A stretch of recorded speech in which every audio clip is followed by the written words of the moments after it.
तूप बनवलं की सर्वांना टेन्शन असतंय की एवढी सगळी खरकटी भांडी कशी निघणार. टेन्शन घेऊ नका, यासाठी एकच मी उपाय सांगणार आहे तुम्हाला. फक्त आळस करू नका. चला आपण पाहूया. गॅस चालू करून घेऊया. गॅस चालू झाला आहे, त्याच्यावर कढई ठेवूया. त्याच्यामध्ये आपण गरम पाणी करून घेऊया. पाणी गरम झालं, आता गॅस बंद करूया.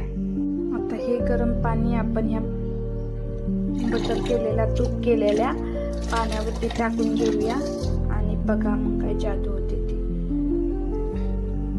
तुम्ही बघू शकता खूप छान अशी आपली भांडी निघलेली आहेत. तुम्ही बघू शकता.